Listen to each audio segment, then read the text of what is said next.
আসসালামু আলাইকুম, নমস্কাৰ।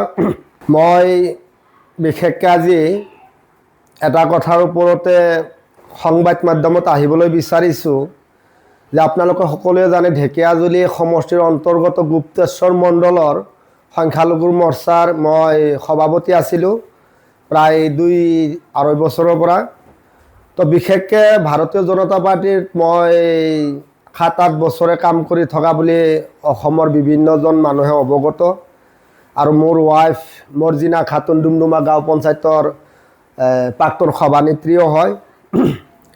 তো বিশেষকৈ মই এটাই অসমবাসী ৰাইজক ক'বলৈ বিচাৰিছোঁ, এয়া আমি যে যিখন চৰকাৰৰ অধীনত মানে ইমান দিনে এই দায়িত্ব পালন কৰি আহিছোঁ, তো নিজকে মানে অতিকৈ লাজ পাইছোঁ।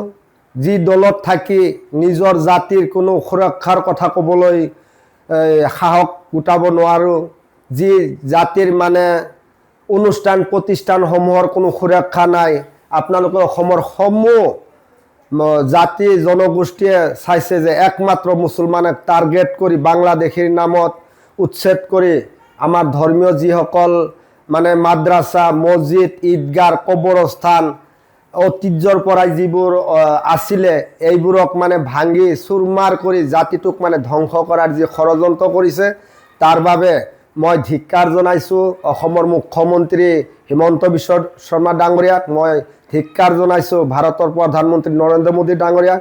ইয়াৰ লগতে মই ইমান দিনে যি পদত আছিলোঁ ঢেকীয়াজুলি সমষ্টিৰ অন্তৰ্গত গুপ্তেশ্বৰ মণ্ডলৰ সংখ্যালঘু মৰ্চা ভাৰতীয় জনতা পাৰ্টিৰ সভাপতি পদত, এই পদ আপোনালোকৰ সংবাদ মাধ্যমত মই দাঁতিকৈ আজি কওঁ যে এই পদ মোক নালাগে, মই আজিৰ পৰা ৰিজাইন দিছোঁ। আৰু এই জাতিৰ হকে যদি জীৱনো যায় জাতিৰ হকে মাত মাতি যাম। ৰাজনীতিৰ দল ডাঙৰ নহয়, মই আগতো সংগঠন কৰি আহিছিলোঁ, জাতিৰ সংগ্ৰাম কৰিছিলোঁ। জাতিৰেই এই বিপদৰ সময়ত এই ৰাজনীতিক দলত লাগি থাকি নিজৰ জাতিকেই মানে ধ্বংস কৰিবলৈ মন নাই।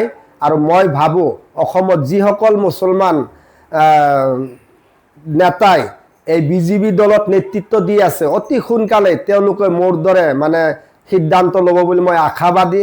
কাৰণ এই বিজেপি দল অসমত অহাৰ পৰাই এটা জাতিকে, আমাৰ মুছলমান জাতিটোক টাৰ্গেট কৰি বিভিন্ন সময়ত বিভিন্ন ধৰণৰ অত্যাচাৰ কৰি, এই যোৱাকালি আমি যি মোবাইলত বা নিউজবিলাকত চাই আছোঁ, উচ্ছেদৰ নামত বাংলাদেশীৰ নামত আমাৰ এই 4জন মানুহক হত্যা কৰিছে এই হিমন্ত বিশ্ব শৰ্মাৰ চৰকাৰে।